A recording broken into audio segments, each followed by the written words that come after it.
तो मुंबई से हमारे सहयोगी पिनाज त्यागी इस वक्त हमारे साथ जुड़ गई हैं। पिनाज, अभी सबसे पहले अपडेट आपसे जानना चाहेंगे, क्या जानकारी आपको मिल पा रही है?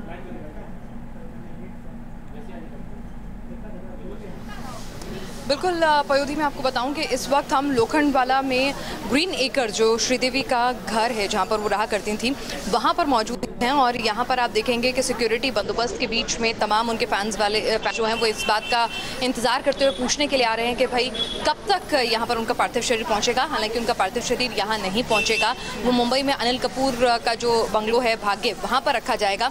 लेकिन इस बीच आपको मैं दिखाना चाहूँगी कि खलीज टाइम्स जो है, जो खलीज टाइम्स अखबार है वहाँ का, उसके हिसाब से जो अपडेट जो अभी जानकारी मिल रही है, अभी जो है सब कुछ निर्भर करेगा जो वहाँ के जो सरकारी वकील हैं वो जो निर्णय लेते हैं कि वो इसकी आगे की जांच किस तरह से कराना चाहेंगे और उससे वो किस तरह के संतुष्ट हैं, और उसके बाद ही आगे की कानूनी प्रक्रिया जो है वो पूरी होगी। आपको बता दें कि किस तरह से क्लियरेंस जब मिलेगी पब्लिक प्रोसिक्यूशन से, उसके बाद इनिशियल फॉरेंसिक रिपोर्ट जो है वो, उसका सर्टिफिकेट जो है वो भी दिया जाएगा और उसके बाद डिमेम्बरिंग का जो काम होता है वो होगा और उसके बाद परिवार को जो है वो बॉडी सौंपी जाएगी। और इसमें अभी और ज़्यादा वक्त जो है वो लगने की आशंका जो है जताई जा रही है। हालांकि भारतीय दूतावास ने भी इंटरवीन किया है इस पूरे मामले में और वो भी पूरी मदद करने की कोशिश कर रहे हैं। कल भारतीय राजदूत जो हैं यूएई में, उन्होंने जानकारी दी थी कि किस तरह से 2-3, उनका जो अपना अनुभव कहता है कि 2-3 दिन इस पूरी कानूनी प्रक्रिया में लग जाते हैं और एक नेचुरल डेथ नहीं है, इसे एक एक्सीडेंटल अननेचुरल डेथ के तौर पर प्रूव किया जा रहा है। तो इसीलिए हर कदम वहाँ का प्रशासन भी फूंक फूंक कर रख रहा है। बिल्कुल, दुबई में कुछ कानूनी प्रक्रियाओं की वजह से श्रीदेवी के पार्थिव शरीर के मुंबई आने में देरी हो रही है। हमारी संवाददाता पिनाज त्यागी मुंबई से हमारे साथ जुड़ी हुई हैं, उनका रुख एक बार फिर करेंगे। पिनाज, जो कानूनी प्रक्रियाएं हैं वो लगातार उसकी वजह से देरी हो रही है पार्थिव शरीर के आने में, और इस बीच मौत की थ्योरी को लेकर जो है वो कुछ नई बातें सामने आ रही हैं और बोनी कपूर से भी पूछताछ की गई है काफ़ी लंबे वक्त तक। मुंबई वालों का क्या कहना है इसे लेकर?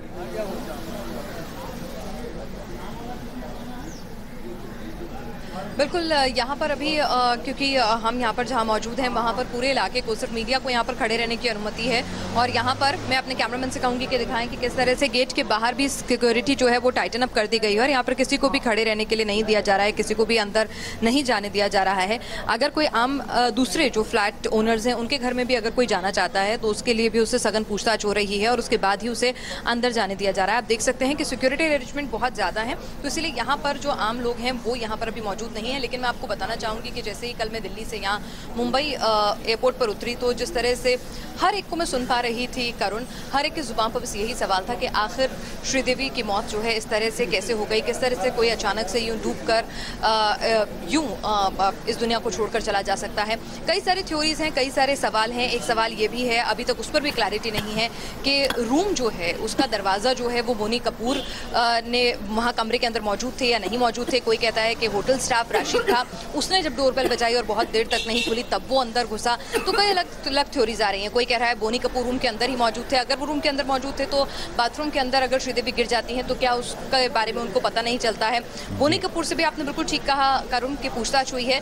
खलीज टाइम्स और गल्फ न्यूज़ जो वहाँ के प्रमुख मीडिया हाउसेस हैं उनके हवाले से जो खबर हम आपको दे रहे हैं उसके मुताबिक बोनी कपूर से भी पूछताछ हुई है और आज जो पब्लिक प्रोसिक्यूशन है जो वो पूरा का पूरा निर्णय लेंगे कि क्या जो शुरुआती प्रारंभिक जो मौत की रिपोर्ट है उसको वो मान के चलेंगे या फिर उसमें फर्दर इन्वेस्टिगेशन जो है उसकी ज़रूरत है। अगर वो फैसला लेते हैं कि फर्दर इन्वेस्टिगेशन की ज़रूरत है तो ये मामला और लंबा लटक सकता है।